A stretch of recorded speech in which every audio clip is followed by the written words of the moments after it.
Yeah, we're here. We're here. I didn't forget. Money changes everything, folks. Just remember that.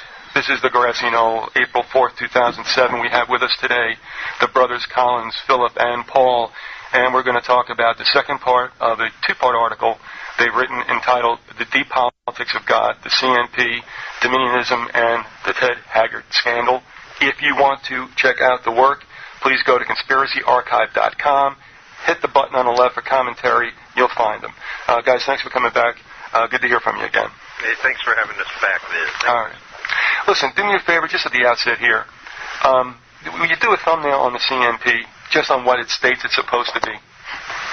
Oh, sure. Well, the CNP, according to, Mark Bender? Yeah, Mark Ambender of ABC News, it's supposed to be like a conservative version of the Council on Foreign Relations. So it's supposed to be like their own counterpart to the establishment's policy, foreign policy cartel, just one of the greatest elitist conduits here in the United States. And it has, within its ranks, members of the CFR. It has a lot of contragators involved, a lot of contragators, as a matter of fact. Mm-hmm. Ollie North. Ollie North, Edwin Meese, John Singlob. And it has a lot of neoconservatives within its midst. And what it basically is doing is it's drawing Christians through its dominionist ideologies that gets bounced around by members like Marvin Lasky and D. James Kennedy and other guys thrown in there, Monson Jr., Howard Monson Jr. and big dominionist. Through that dominionist ideology, it's drawing Christians into the practice of what Professor Peter Dale Scott called deep politics. And deep politics is simply the criminal activity that makes up the everyday business of the power elite and the deep political system. The deep political system simply is those parts of the political system in this country and in other countries that have prostituted themselves out to the power elite. We know that deep political practices go on today and that they've gone on going back hundreds of years, but that they go on in the modern day because of Bill Moyers during the 1980 broadcast of Bill Moyers' Journal, where he was going into David Rockefeller. He stated that what critics of David Rockefeller see as a conspiracy, David Rockefeller considers to be just business as usual in a circumstance of life, and that's basically, he confirmed with that statement that deep politics, deep political practices do in fact go on to this very day, because that's what deep politics is it's activity that you and I would consider morally objectionable, in that you and I would be we'd be outraged over. Yeah, but if we were engaged in this, we would be prosecuted to the fullest measure of the law. And theft, graft, blackmail, assassination, that sort of thing, and all. But for them, it's business, and it's like on the Godfather when Marlon Brando says, somebody says the word corruption, he's like, this word corruption, I don't like this. This is not corruption. This is business. Mm-hmm. So that's what we're dealing with here. It's an organization meant to draw Christians into deep political practice. And it's also a hotbed of neo-Gnosticism. Well, basically, these individuals, in fact, every individual that's committed to the realization of a one-world socialist totalitarian government, all the factions of the power elite really constitute neo-Gnostics. And what neo-Gnostics are, they're the new strain of Gnosticism. the new strain of Gnosticism seeks to basically take the end of days, that which is known as the eschaton, and they transform that object of faith into an object of emanate experience. They basically reconceptualize it as an object of emanate experience and transplant it here within the physical cosmos. And so they view the eschaton. There's that word. Yeah. By the way, Dwight, that's for you, along with the Manetized ontology and eschaton. Just in case Dave Emery's listening. Yeah, but you got to keep Dwight the Bright happy and also use the word and show it. A little bit tangential, but you can tell Dwight that he was right on the money when he named the Yankee and Cowboy Wars book. That's a very important book to understand. These guys are basically represent kind of like the cowboys. These guys are the hot to trot, just full out jihadists. There's some old Rockefeller internationalists and old establishment guys within their midst that kind of draw them back into line, so to speak. But there's a lot. I mean, you're talking about a lot of those hawkish kind of cowboys being involved. But let me ask you about this, though. As far as the CNP and the problem I got, you guys said that maybe some of them don't know what's going on. Yeah. And, of course, that very could well be. I kind of think they can't be that dumb. If we know, they've got to know. But besides that, here's the problem I've got. When you go to try to find out information about them, you find out that they're secret and they don't want to tell. And I'm saying to myself, how can a Christian be involved in a secret situation? Absolutely. Well, what was it that Jesus said? Jesus said, when he was brought before the Pharisees, he said, I've spoken out in the open. In secret, I've said nothing. And these guys should start to recognize that the fact that there's a culture of obscurantism that is being promoted within the ranks of this organization, that should tell them that there's something going on here that is not quite right. Mm-hmm. The fact that there is something secret means that there is something to hide. Here's a possibility for you with some of the more innocent members of the CMP. If you look at Christians that join a Freemasonic lodge, they have no idea what they're getting into at first, and then they'll go through the whole ceremony of Hiram Abiff and that whole counterfeit born-again experience.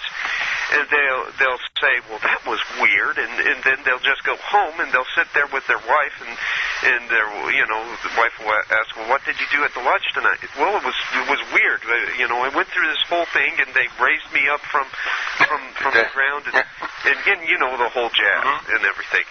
And he's like, I don't know what that was. And his wife will say, well, I know exactly what that was. You were just born again. And all of a sudden they come to the horrible realization of what they just went through. But what's the problem? Is that when they were raised up, who are they facing? They're facing their grandfather, their uncle, their best friend down the street. They're facing the pastor of their church. And so they realize that what they went through was something bad, but they don't want to rock the boat. They don't want to cause waves. So what they do is they just quietly disappear. They stop showing up to meetings and just send in their dues once in a while. There's no complete breaking of the ties. And so these guys will get involved in the CMP, and they'll see these members there, these criminals, and what they'll do is, instead of just totally breaking the ties and beginning to expose them, they will just quietly start to distance themselves from the CMP. But by then, it's probably too late, because a lot of damage has been done to their thinking, because the ideas that have basically been spread into their thinking by the CMP. The example I gave last time, Donald McAvaney. Donald McAvaney likes to make it sound like the Christic Institute's investigation into the Iran-Contra affair was nothing more than imagination run amok, and that the Iran-Contra scandal was a fiction, and that it was merely being used to purge the National Security Council of its conservative elements.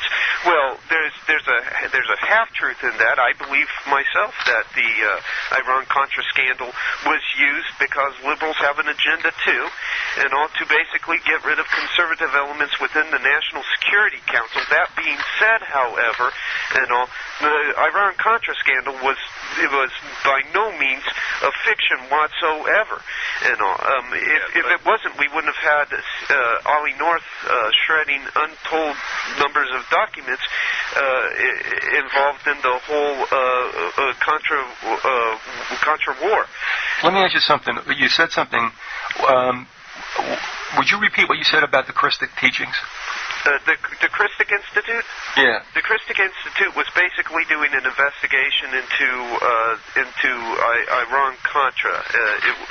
They were basically doing an investigation, and it's a more left-leaning. It was a more left-leaning group, but the truth is that they did hit on some elements of the truth concerning Iran-Contra. Well, how about this? Let me ask you. This is the same one. I'm assuming that it is. I got a book here, a couple of pages from a book called The Christic Teachings for Man's Guidance in the Church of the New Order of the Ages for both his temporal and eternal welfare, issued by the Church of Illumination. And for those who've heard other shows, guess where they're at? Quakertown, Pennsylvania. Are these the same characters? I don't think so. I'm not too sure. Okay. I'm not too sure. I know the Christic Institute through their investigation of the Iran-Contra scandal and the stuff that they brought out, because it was when the Christic Institute began to file suit in court that the whole Iran-Contra scandal began to basically get blown open and everything. But my point was that basically, where did Donald McIlvaney get this idea that Iran-Contra was a fiction and everything? Well, if you go to the CMP, you find John Singlob, you find Edwin Meese, you find Ollie North and everything. So you have these guys there basically having some kind of impression upon the man's overall thinking, And another example would be Stanley Monteith. Stanley Monteith has done some good work. However, on his show on numerous occasions now, he has had Glenn Spencer on. Glenn Spencer is basically, his whole anti-immigration outfit has been funded by John Tanton. John Tanton, his whole network of anti-immigration groups is in turn funded by Richard Millen Scaife, who's been involved with the CMP. So I mean, is he having these guys on because of connections that he has in the CMP, basically having an influence on the man's thinking? Basically, also with the CMP, what you'll find is kind of a recycling of the same organizational model with, say, the old Bavarian Illuminati, in that Adam Weishaupt managed to recruit several Christians to the Illuminist cause because they managed to provide enough Christian window dressing for what was really an occult ideology. And in the case of the CMP, you have the Christian window dressing there in the form of dominionism, because dominionists talk a lot about God, they talk a lot about Jesus, they talk a great deal about all these biblical concepts, but these biblical concepts have a neo-Gnostic spin to them. For instance, they totally invert, I believe it's Ephesians chapter 6, verse 12, which deals with how we're not supposed to wrestle with flesh and blood, but we wrestle against the spiritual host of wickedness in heavenly places. Well, Ted Haggard, who was a CMP member and has fallen into disrepute because of the sex scandal, Ted Haggard has completely and totally reconceptualized the spiritual warfare that the Christian's supposed to engage in, and reconceptualized it as preemptive warfare.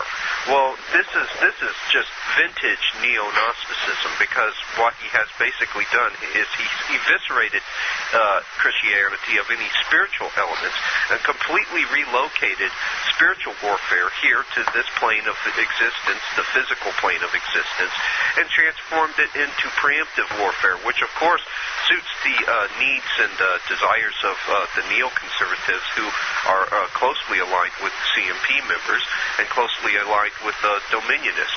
And preemptive warfare, by the way, preemptive warfare, and also Ted Haggard is a proponent of globalism. Preemptive warfare and globalism qualify, in the words of the now deceased Malachi Martin, as socio-political Darwinism. Globalization and globalism are basically a socio-political Darwinian view that holds that the interdependence of nations, economic, political interdependence, social interdependence, the emergence of a one-world socialist totalitarian government is the unavoidable corollary of man's purported evolution, political evolution. And so what you have Christians who ostensibly reject Darwinian biology. They don't believe that man came from ape or from some common ancestor, but they embrace Darwinism in principle. And this is extremely paradoxical because Ted Haggard has been on numerous occasions criticized by a neo-Darwinian named Richard Dawkins. But really the men have more in common in principle than they really believe, because what Haggard and what several CMP members are embracing is socio-political Darwinism. Preemptive warfare rose to prominence, came into vogue during the age of social Darwinism and eugenics, and all that globalization is socio-political Darwinism, the belief that man is evolving towards a common world interdependence, a one-world socialist totalitarian state. And that's really paradoxical, given that they call themselves Christians. But again, Adam Weishaupt managed to do the same thing. He managed to recruit several Christians to the Illuminist cause just by using, some common Christian terminology.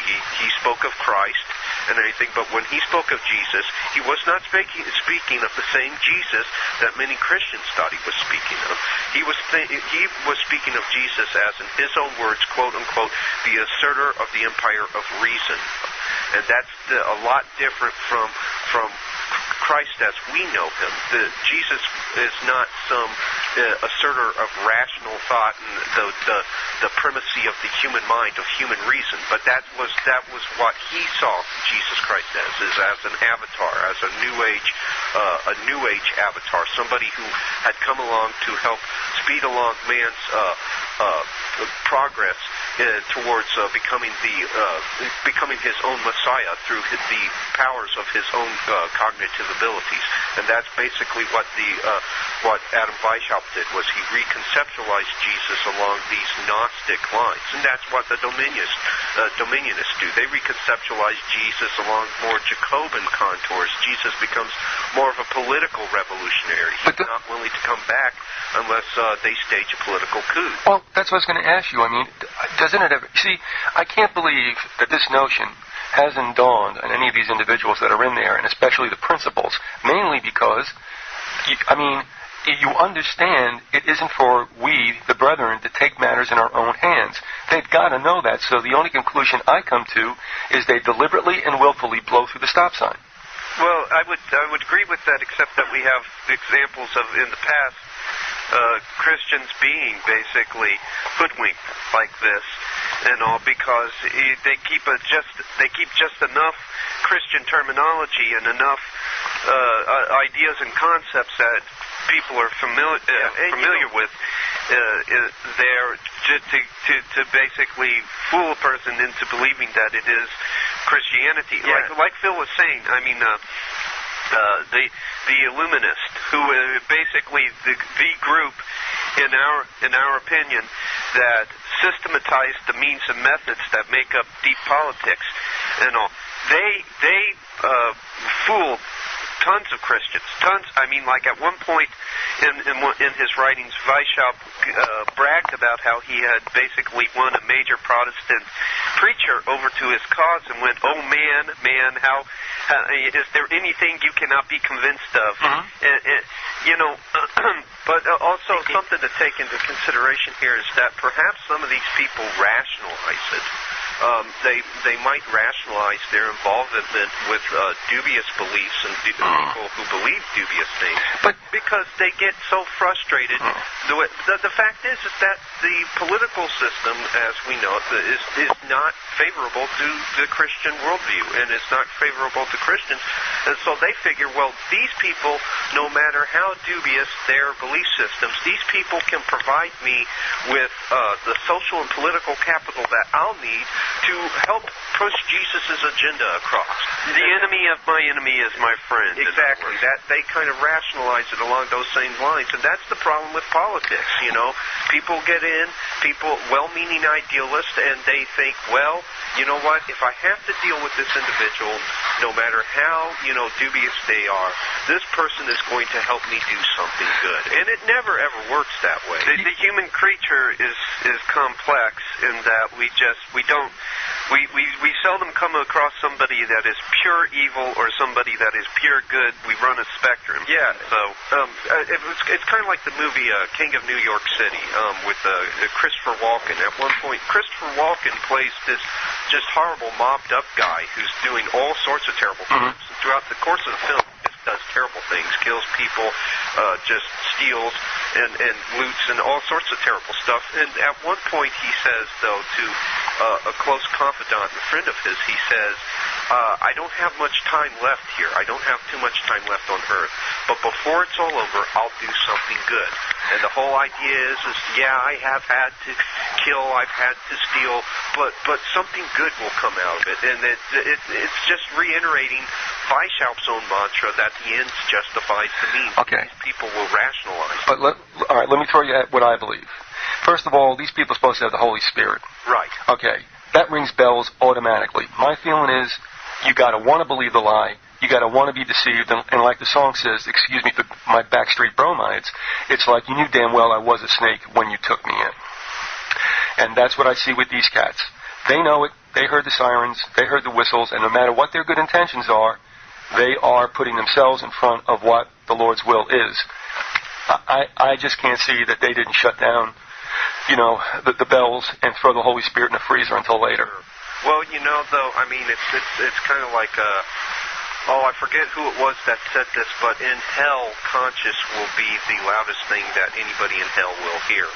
And it's like here in the here and now, right in this existence, we can really shut down conscious. We can deaden ourselves to it. And the Holy Spirit, can speak to one's conscious and speak to one's conscious in that still quiet voice and everything. But the problem is are people willing to listen? Are people willing to shut up and are they going to listen to the voice of the one to whom they gave their lives, their hearts and souls? Or are they just going to grieve the Spirit? Or did they ever give themselves over? Are they Hebrew Sixers, or have they been fakers all along? Yeah, well, we can sit here and debate it back and forth, but when it comes to that kind of question, that's something that we'll never know. We'll never know. We don't know what happened in that person's heart and in that person's spirit. So either way, I think we're all in agreement something's terribly wrong with them spiritually, and they've been spiritually and mentally, morally compromised. I don't know if this is the time to do it. I'm going to pose the question. If you want to shelve it for later, that is completely okay, because I don't want to step on where you're going. Mm-hmm. But as I wrote to you in an email, here's what I'm wondering also. And again, defer it if you wish, because I will bring it back up later. I won't forget. I'm starting to think, I don't even couch it in anything but explicit language, that amongst the Muslims, that amongst the Christians, and amongst the Jews are raised up a group of rogues, fakers, whatever, who are becoming the poster boys, which is eliciting the hatred of people toward Islam, toward Christianity, toward Judaism. Do you want to go there, or do you want to deflect that?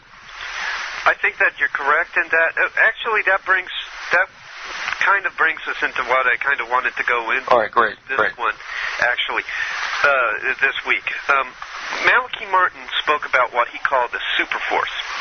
And the super force simply was basically churchmen that had rank and power, and that for him was within the Vatican. For you and I, it would be within the Protestant Church, because I believe there's a super force within the Protestant world as well. And they basically occupy key points of the hierarchic structure, and they control the organs that are the most vital of the church. And he also described the super force as basically a ecclesiastical version of a hostile corporate takeover team. We have the same going on within the Protestant ranks, and I'll just add that for me the super force that Malachi Martin described sounds a lot like a spiritual and ecclesiastical version of L. Fletcher Prouty's secret team. The secret team was basically people within government and outside of government that held top security clearance and were privy to intelligence reports from CIA, NSA, other members of other groups within the intelligence community. That's what we got here. We got people within the church and outside of the church that basically have access to the highest levels of the churches and are privy to the knowledge that is bounced around within them, and are in key positions of influence to make things happen. And that's what I see. We see the CMP as kind of being is kind of a super force for not only the Protestants, but I think also that there's a sizable Catholic contingent within the CMP ranks, which means that some of them are involved within the super force that Malachi Martin spoke of being involved in the Catholic Church. And all for the Muslim world, I believe it's the Muslim Brotherhood, and all. But there seems to be within each one of the Abrahamic faiths, and with the Jewish religion, I believe that it's the remnants of the Sabbatarians and the followers of Jacob Frank, the Frankist, and all. And just going to have to defer to Barry Hamish if you want to learn more about that and everything. But there seems to be these rogue elements within each one of the Abrahamic faiths that are basically using the faiths, and they don't want to outright destroy them, like the Carbonari back in the day. The Carbonari did not want to destroy the Catholic Church so much as just get in there and infiltrate it, co-opt it. Yeah, get rid of its substance and then use it as the institution to bring about what they wanted to bring about. Yeah, but basically what these little contingents of rogue elements within each Abrahamic faith they are, and I know I keep hitting on this, I probably sound like a broken record, but they are really neo-Gnostics, because what they will do is they will take the theology of those respective faiths, and they will completely and totally reconceptualize all the spiritual concepts of those faiths and completely transplant them here within the ontological plane of the physical universe. But let me ask you this though: would you say it's true? Give me your impression on this. That really, when it all comes down to occultism or apostate practices, that usually, Pike said you'll find the Kabbalah there always. Yeah. Not only do I believe that's true, but isn't Gnosticism actually the great lie from the serpent? Yes, it is. Gnosticism, to give you an idea of what Gnosticism is really promoting. I got into it with somebody a little while back over this. Gnosticism is actually promoting Luciferianism. It is a form of camouflaged Luciferianism, and here is why. An old Egyptian text, an old Egyptian Gnostic text called the Hypostasis of the Archons. in that text, the Jehovah, Yahweh, Elohim, God, our God, the God of Abraham, Isaac, the Christian God is caricatured as an evil oppressor, which they call the archon of arrogance, and he kept man fettered with an arrogance in the Garden of Eden. Now, according to this text, a liberator came along, and that liberator, surprise, surprise, turns out being the serpent.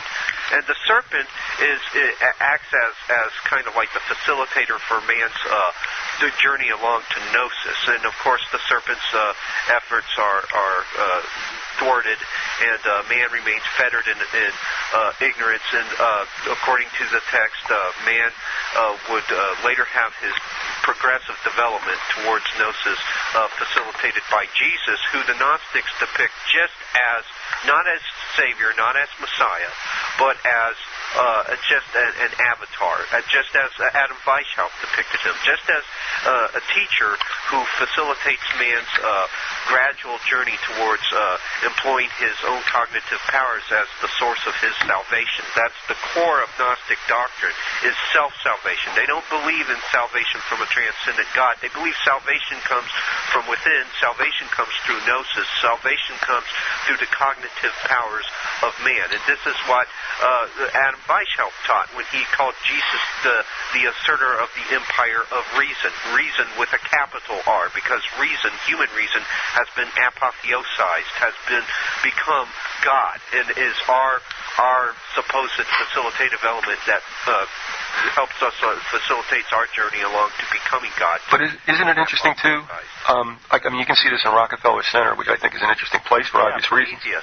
Yeah, and what does it say? Wisdom and knowledge. Wisdom and knowledge. That's all you ever hear from the other groups. Again, wisdom and knowledge, and that's exactly what caused the fall in the garden. Absolutely, and this occult belief system was codified as revolutionary doctrine with the Enlightenment. Now, right. This is the interesting part. This might go a little long way around the barn to get back to your original point, but the Enlightenment was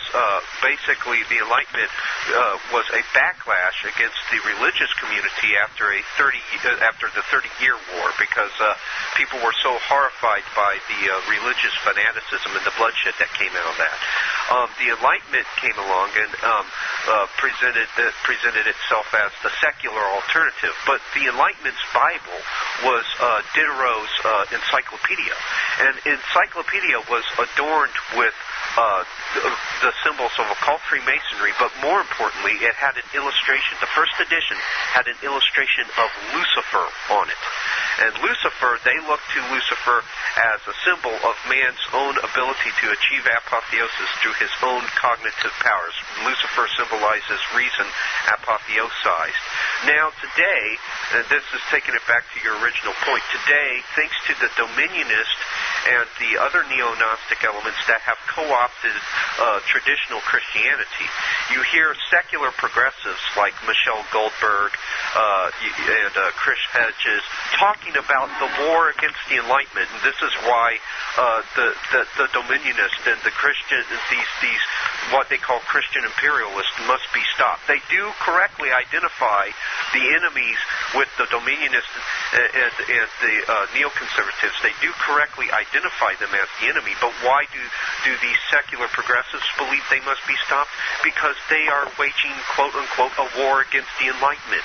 Well, see, all you have here is a Hegelian dialectic, and what is happening is Christianity is being propped up as the scapegoat for all the woes of humanity right now, because thanks to a so-called Christian president, we're over in Afghanistan, in Iraq, we might be going into Iran anytime, and so basically we have the repeat, the recycling of the 30-year war, which, was viewed as purely acts of religious fanaticism, and now they are presenting their Enlightenment alternative. The Enlightenment is resurfacing, and there could be a backlash against Christians and the other Abrahamic faiths as a result of this fifth column that has overtaken the ranks of all the traditional adherents of the Abrahamic faiths. Oh, okay. Yeah. All right, well, taking it back to what you were saying, yeah. Hold on a second. Let's just do this because I haven't done it at all. This is a good time, obviously, to take up such. Folks, you're listening to the Collins brothers, Paul and Philip. You can read their writings on conspiracyarchive.com. Under commentary, click it, and you'll find everything there. Also, folks, anything new? We've not spoken about your book. How can people get it? It's now an ebook, too, I believe. Yeah. But please speak to that at this time. Okay, the new edition of The Ascendancy of the Scientific Dictatorship, it was published through Book Surge in 2006. You don't want the 2003 edition. You want the 2006 Book Surge edition. It's available in print through Amazon.com, and it's also available in electronic format as an ebook, a PDF, through www.4acloserlook.com, and that's the official website of the nationally syndicated radio talk show, A Closer Look. If you right now, if you go and you get it as an ebook through A Closer Look, you can also get, along with it as a package deal for free, David Guyette's Masters of Persuasion, which acts as an excellent companion to our research. But yeah, you can get it through as an ebook through A Closer Look, or a print copy through Amazon.com. I'm going to throw something out to you, and again, I don't know how this fits in the whole scheme of things, but it's something that's come back to me that I wanted to talk to you about the first time, and again, I don't know if it's appropriate, but we had on a brother from Toronto by the name of Robert Burke, and he came on to talk about his travels in China and in Europe across a month. And one of the things he stated, and the reason I think about this is that when you guys bring up Grover Norquist, he always reminds me of, like, he's all things to all people. And even like with Bush and all these characters in Norquist, they court Arab Americans in the United States. But in the meantime, there's this whole demonization taking place. So what Robert was saying, he didn't say that about, Grover Norquist, I did. But what seems to be happening in this perfect, Orwellian doublespeak is that, well, what he said was, when he came back, we will fight those who we do business with and do business with those who we have fought. And what I'm saying is, I'm looking at this contradiction almost everywhere. You know what I mean? It's like when I look around at kids being forced in public schools to, recite some planks of the Koran or, wear burqas or whatever. On the other hand, but everybody's working up this hatred towards them. So I'm saying, how can we be doing all these same things? In the meantime, Bush wants to go after the evil empire, and Norquist is there trying to get money out of Arab Americans. Well, this has happened before, though. Okay. Go back to World War II and shortly thereafter, right, and everything. The war drums were already beating against the Soviet Union, and we were gearing up for the Cold War while they were still our allies against Hitler and everything. You take the revelations of Vasily Mitrikhin, I'm sure you're familiar with him. He was a high-level defect from Russia, and he basically has shown where he's dead now, I believe. He died a few years back at 81 from pneumonia, I believe it was. He basically shown how Harry Hopkins was making sure that the Soviet Union was receiving all that it would need for the construction of a nuclear bomb, basically vindicating everything that Major George Racy Jordan wrote in his diaries that were published. George Racy Jordan was in charge of seeing the Lend-Lease, I think it was Lend-Lease, basically the transfer of technologies and equipment to the Soviet Union at Great Falls base. And he came across several different packages with terms written on them that, like heavy water and the uranium and plutonium and all of this stuff and basically plans for the construction of a nuclear bomb, so we saw. And this was all going on at a time when the Soviet Union was still our allies, and then right afterwards, the war is barely over, and they start, beating the war drums and saying that the Soviet Union is our enemy, and having prepared, that. So we had two different messages going out. We at the same time we had Uncle Joe Stalin, and then we had Stalin the dictator going out to the people at the same time. So I mean, like it's been done before, and it's just it'd probably be done several times again in the future, where you basically are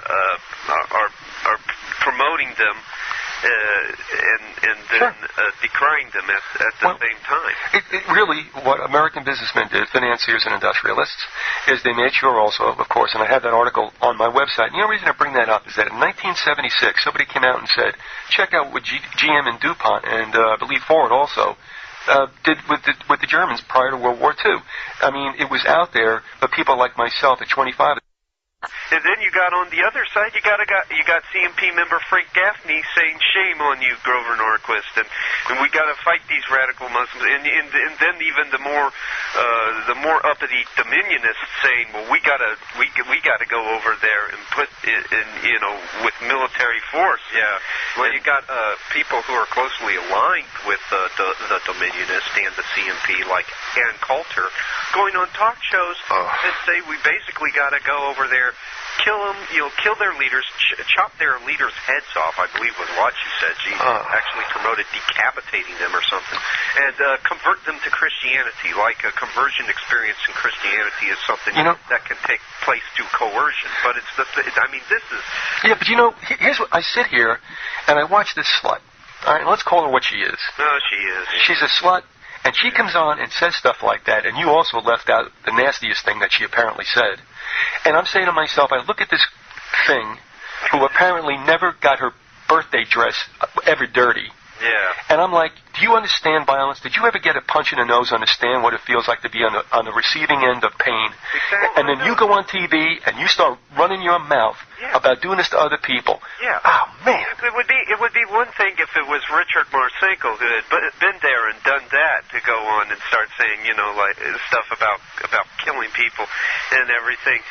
But I mean, she gets up there, she talks, and after she's done, you feel like you've been fondled by a feminist bodybuilder, and it's like, but then you look at her background and you know that she's had no experiential knowledge when it comes to things such as war and everything. And it's really easy for her to say stuff like that when somebody else has to go and fight the fight. But we have this with the CMP. We have certain ones of them going out and trumping up a lot of support for radical Muslim groups, and then on the other side, we have guys going out and saying we have to go and we have to fight the Muslims. So you got them radicalizing on one side, and then vilifying on the other. And then vilifying on the Hegelian activism at its best. And it gets the conflict, the Hegelian activism that they want going, and what it also does is it also causes a sizable portion of the population to go into paralysis because it's cognitive dissonance. Yeah. And cognitive dissonance, basically, when the person is receiving two conflicting messages, they'll basically go into catatonia, and you don't have to worry about them. They'll stay out of your way while you do what you want. They're frozen because it's just too much. Two different messages. You don't know what to believe, so you just bail out of the process entirely. Yeah, by the way, 9 out of 10 biologists still can't figure out if Ann Coulter's a woman, so that pretty much gives you some idea where she comes from. Well, I'll tell you what, we've got a question for you, or a statement, and a little crack from the wise guy up in Utica. He loves you guys. Oh. He says, my wife and I were thinking about the new Mitsubishi Eschaton, but we decided on the Acura Facade. All right, we got a straight one here for you. I guess this is a confirmation or a topic for discussion. And there is a quote here. I guess it's a little too long, but something I guess Robertson said maybe on the 700 Club. Robertson? Yeah. Anyway, here's the statement. Is it correct to say this is a way to get the agenda done for the government using, quote, God, and fooling people into believing that the more evangelists that are voted into government, everything will be okay because they see it as God and think it's the real God, but it ain't. Yeah, that's a pretty good way of putting it. I mean, these people, what you have is you have, people are starting to... It's one part conspiracy, which is shame on them, and then one part just cultural indolence and laziness, which is shame on us. Because these people, a lot of Christians who seldom ever crack their Bible, maybe show up to church on Sundays, go to the bake sales and the picnics and what have you, they're counting on their pastors to tell them the truth. And, I mean, I hate to say this, but, I actually have relatives who are caught up in this trap. They went and they voted in George W. because their pastor told them to. Well, he's a good Christian man. Look, we saw him on the front cover of, was it Newsweek? Oh, yeah. Praying. Newsweek. So he is going to give the Christians the social and political capital they need to turn America's direction around, to turn it around and lead us away from immorality. And so as a result, we wind up getting these characters into office that are not devoted to Christian principles, but are completely devoted to elite initiative. And it's because we relied on the different pastors and ministers that got their degrees at seminaries, to basically be our compass, when the truth is that it was our own personal responsibility to read the book for ourselves, to ask the Spirit for discernment ourselves, and we didn't do that. And the rank and file did not do that. Yeah, and Pat Robertson, by the way, Pat Robertson has supported several members of the CFR. He's supported several members of the establishment and everything. His book, The New World Order, it had a few gems of wisdom in it, but for the most part, it didn't reveal very much about the establishment. And there's even some who assert that it was ghost-written, and it was just written out of financial expediency, because it got his organization, the 700 Club, plenty of donations. Yeah, lots of donors. And he's been with the CMP, another individual of great importance to his life. J. Peter Grace was a member of the CMP, and J. Peter Grace baptized his children. J. Peter Grace was involved in the creation of AmeriCares. Pat Robertson's CMB, Christian Broadcasting, or CBN rather, CBN, Christian Broadcasting Network, has been a major contributor to AmeriCares. And AmeriCares was basically used for different intelligence operations in Latin America, down in the South.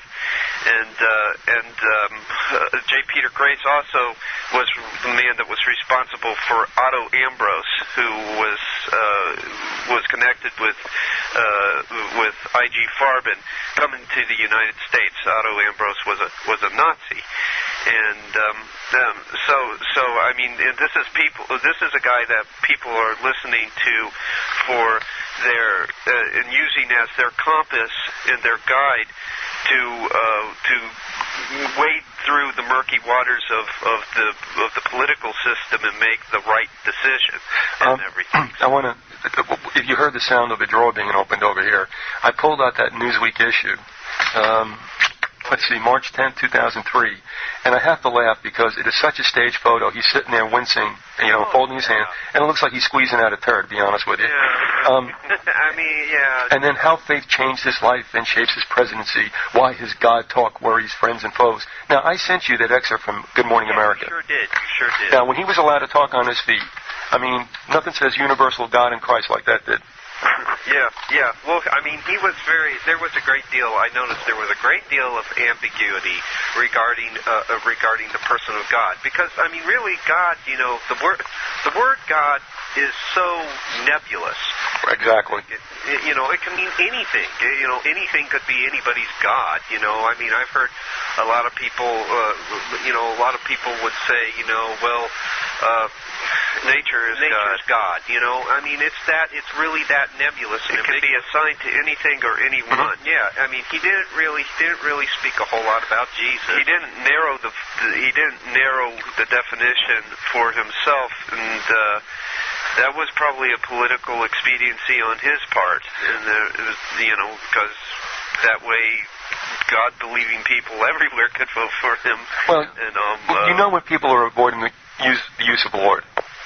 Yeah. I mean, that to me is a very small point, but when people just keep talking about God, God, God, then I start getting into the head of like, okay, you have no idea what's going on, you just want to sound like you do. Yeah, exactly. Well, it gives them enough spirituality to feel like they're, right. You know, like they have something more.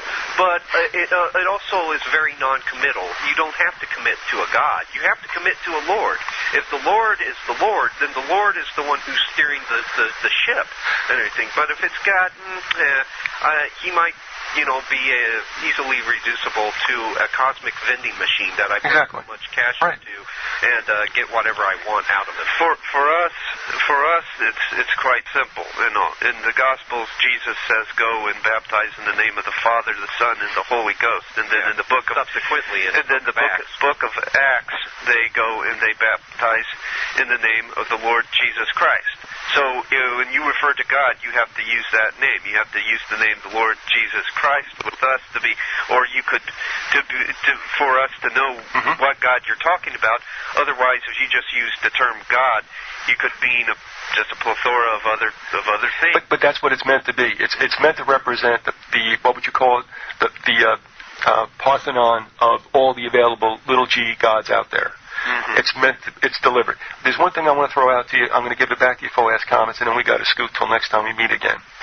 One of the things I was thinking about when we were talking about the industrialists and financiers backing both sides, which they always do, and that's why you said it always works, it always will work, is a great formula. Why screw with it? But you know what I was thinking is that, you know I.G. Farben and how nefarious it was, and how it was broken down, disassembled, you know, around the Nuremberg trials, and then it went over here.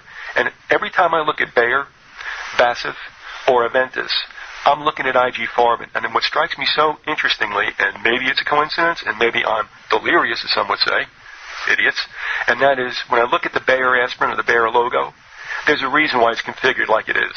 You catch my drift?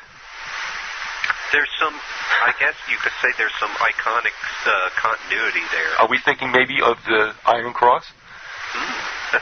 You never thought about that, did you? It is a recurring motif. And you find those motifs all the time. Yeah, you know. It's like I don't want to get too tangential, but our newest our newest article, which is available at Conspiracy Archive, deals with the now defunct TIA, or the Total Information Awareness program. If they're really defunct. Yeah, if it's really defunct. A lot of the initiatives carried on under different programs. But I mean, you look at that, you have the all-seeing eye crowning the truncated pyramid. Well, this is a recurring motif. Sure. You know, throughout occultism, it was invoked, you know, of course, by Adam Weishaupt's Illuminati. It was invoked by Jeremy Bentham, who, of course, developed the Panopticon and everything. And oddly enough, you have, with the TIA, you had the application of a panoptic model to society. It was a surveillance system, just like the Panopticon. Sure. And everything. And I mean, it goes on and on. You know, Nancy Pelosi's invocation of the term New Order of the Ages and what have you. These people really don't have much in the way of originality and everything, but the iconic and indexical, symbolic continuity of the signs that they invoke does seem to semiotically gesticulate to some recurring themes amongst these people. It's time for me to monetize my Ishkatan and get my ontological butt out of here. One other thing, too, folks, would you take aspirin from somebody who also is a pesticide maker? I mean, I wouldn't stick anything Bayer makes in my mouth. I wouldn't even put it on the insect. So anyway, we've been talking with Philip and Paul Collins. We'll pick this up later on, maybe this month or next month. Is that okay with you? Yeah, that's absolutely fine. All right, listen, I appreciate you coming on. Good discussion. And for everybody up north, I'm just going to play a little song for your April spring weather. These guys are the hot to trot, you know. hot to trot, just full out jihadists. There's some old Rockefeller internationalists and old establishment guys within their midst that kind of draw them back into line, so to speak. But there's a lot. I mean, you're talking about a lot of those hawkish kind of kind of cowboys being involved. But let me ask you about this, though. As far as the CNP and the problem I got, you guys said that maybe some of them don't know what's going on. Yeah. And, of course, that very could well be. I kind of think they can't be that dumb. If we know, they've got to know. But besides that, here's the problem I've got. When you go to try to find out information about them, you find out that they're secret and they don't want to tell. And I'm saying to myself, how can a Christian be involved in a secret situation? Absolutely. Well, what was it that Jesus said? Jesus said, when he was brought before the Pharisees, he said, I've spoken out in the open, in secret, I've said nothing. And these guys should start to recognize that the fact that there's a culture of obscurantism that is being promoted within the ranks of this organization, that should tell them that there's something going on here that is not quite right. Uh-huh. The fact that there is something secret means that there is something to hide. Here's a possibility for you with some of the more innocent members of the CMP.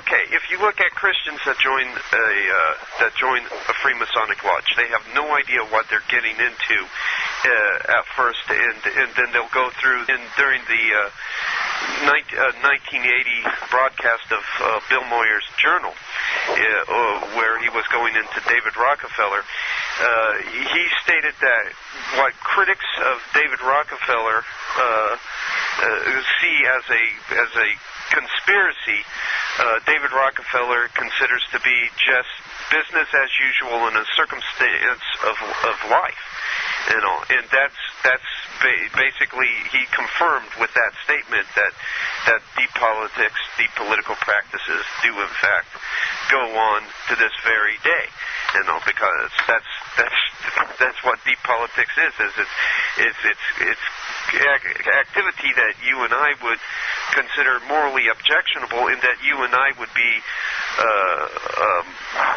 we'd be outraged over. Yeah, well, but if we were engaged in this, we would be prosecuted to the fullest measure of the law, and theft, graft, blackmail, assassination, that sort of thing, and all. But for them, it's business, and it's like on the Godfather when Marlon Brando says, somebody says the word corruption, he's like, this word corruption, I don't like this. This is not corruption. This is business. Mm-hmm.